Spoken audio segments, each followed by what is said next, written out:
Selamat pagi, siang, sore, atau malam. Yang terhormat Romo Paulus Miki Tobat dan yang terkasih teman-teman yang melihat presentasi saya. Pada kesempatan kali ini, perkenankan saya untuk mempresentasikan tugas kitab suci Perjanjian Lama yang mendapat bagian Kidung Agung. Sebelumnya perkenalkan, nama saya Marcelus Tamasu Herman Lamania. Saya biasa dipanggil Marcel. Asal saya dari Seminari Diaspora Kedaton, yakni letaknya di Bandar Lampung, Kecamatan Kedaton, dan Provinsi Lampung. Saya masuk seminari tahun 2020-2021 ini menduduki tingkat retorika B. Mari kita mulai presentasinya. Pada kesempatan kali ini saya mendapat bagian untuk menjelaskan kitab Kidung Agung. Yang pertama, prolog. Penulis dari kitab Kidung Agung. Kidung Agung ditulis oleh Salomo dan berasal dari Salomo. Saya mendapatkan informasi dan mengutipnya dari Alkitab, kitab Katolik, dan seluk-beluk kitab suci yang dibuat oleh Santo Dharma Wijaya Projo. Lalu lanjut, bagaimana keadaan atau situasi jemaat yang dikisahkan pada kitab Kidung Agung, terlebih latar belakangnya. Nah, Kidung Agung sendiri merupakan terjemahan dari nama Ibrani, yakni Si-Hashi-Shirim, yang artinya kidung dari antara kidung, kidung pilihan, kidung terbaik, paling indah. Bentuk kidung merupakan serangkaian dari cinta kasih antara pria dan wanita. Pria yang disebut raja atau Salomo dan wanita disebut Sulam atau dihubungkan dengan gadis Sunem. Terletak pada bacaan 1 Raja-Raja bab 1 ayat 32, bab 21 sampai 22. Lalu kondisi pada zaman atau keadaan pada zaman yang tertera pada kitab Kidung Agung. Zaman ini terkenal dengan karismatik Salomo yang sangat bijaksana. Saking bijaksananya, ia terkenal hingga ke seluruh negeri. Dampak dari kebijaksanaan tersebut merupakan kemegahan dan kemakmuran sistemasi kerajaan yang semakin berkembang jaya. Ditambah lagi, sukacita yang dirasakan Raja Salomo setelah menikah dengan Sulam, istrinya atau mempelai wanita. Lalu lanjut ke pertanyaan berikutnya, kapan dan di mana kitab Kidung Agung dituliskan? Dari sumber yang saya dapat, kitab Kidung Agung sendiri diperkirakan berasal sekitar abad ke-5 sebelum Masehi. Tetapi ada juga yang menduga bahwa kitab ini berasal dari abad ke-3. Jadi masih belum terlalu bisa dipastikan sekitar abad berapa, tetapi sekitaran yang pastinya ada pada abad ke-3 sampai ke-5 sebelum Masehi. Lalu asal usul Kidung Agung.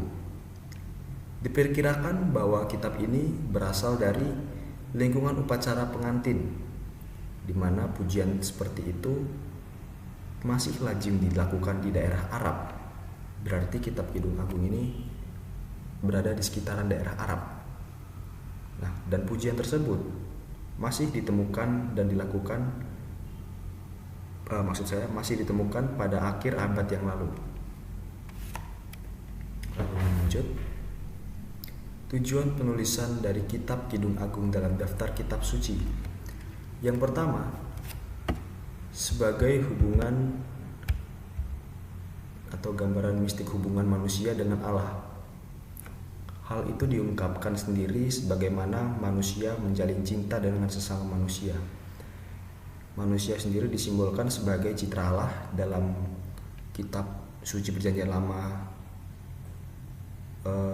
kitab Kejadian, di mana Allah sendiri menciptakan manusia menurut rupanya. Manusia merupakan adalah pribadi atau sesuatu yang luhur, sesuatu yang berharga di mata Allah. Lalu tujuan yang kedua, sebagai pengantar kehidupan keluarga dalam iman, terlebih iman Kristiani.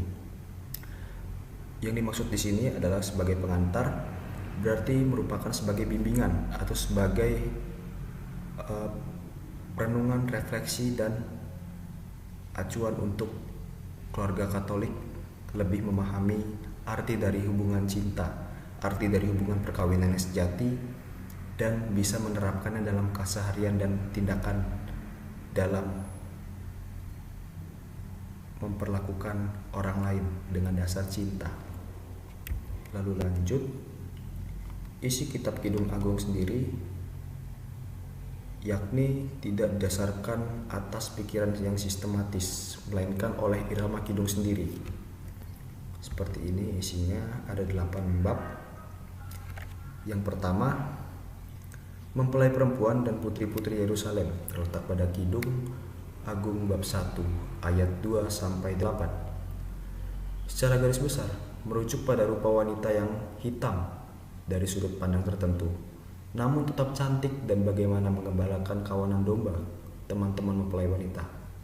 Yang kedua, mempelai laki-laki dan mempelai perempuan memuji-muji.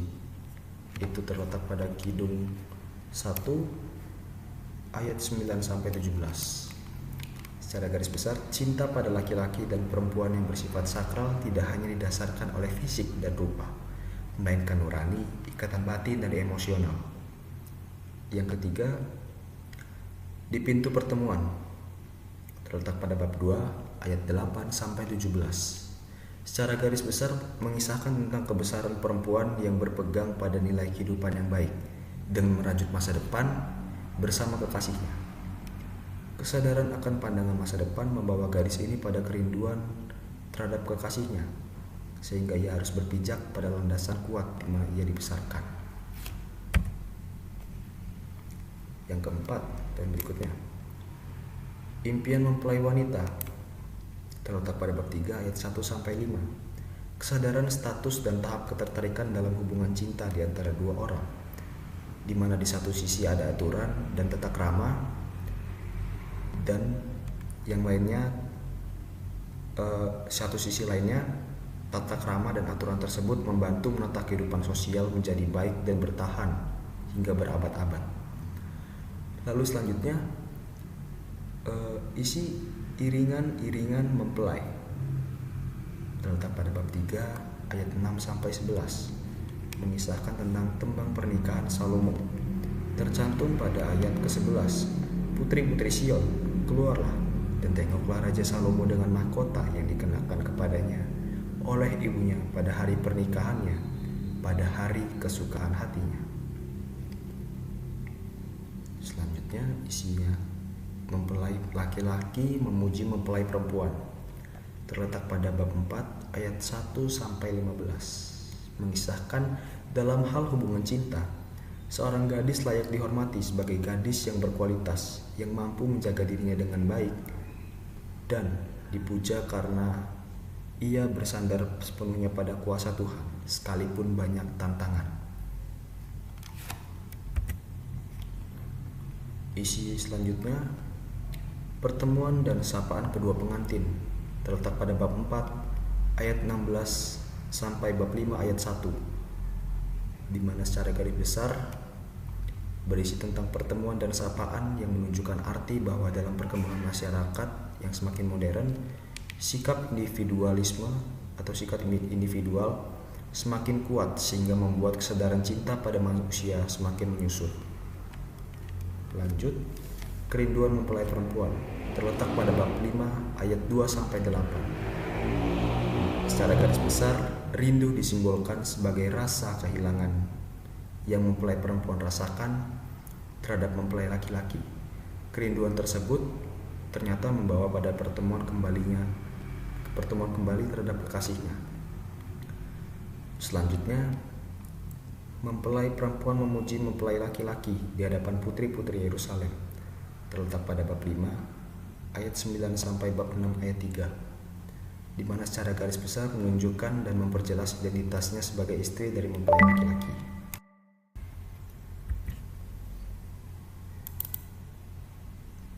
Nah, lalu isi yang selanjutnya ini,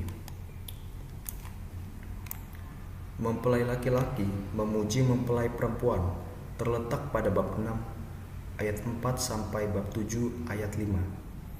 Secara garis besar mau menunjukkan keistimewaan dan keindahan dari mempelai perempuan, di mana simbol yang digunakan untuk memuji adalah kecantikan dan keindahannya seperti bidadari. Lalu kenikmatan cinta terletak pada bab 7 ayat 6 sampai bab 8 ayat 4.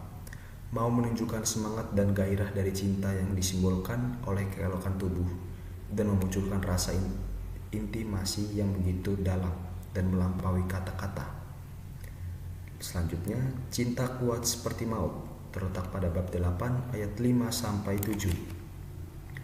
Cinta yang disejajarkan dengan maut tidak dapat dihindari oleh siapapun. Bahkan karena kuatnya cinta hingga mendorong mempelai wanita berkorban mencari kekasihnya, membuat dia kuat untuk mengingatkan kasihnya untuk menguasai diri. Yang selanjutnya, mempelai perempuan dan adiknya terletak pada bab 8 ayat 8 sampai 10, di mana secara garis besar ukuran kedewasaan secara fisik dalam masyarakat kuno yang terkhusus pada laki-laki dituntut untuk tidak mempertahankan dominasinya atas perempuan dalam urusan cinta melalui ukuran kedewasaan fisik dengan melihat adik yang belum matang untuk kawin. Di sini karena judulnya mempelai perempuan dan adiknya, jadi adiknya si mempelai perempuan ini berjenis kelamin perempuan, dan dalam kisahnya sendiri adik dari mempelai perempuan ini sangat belum matang untuk menikah.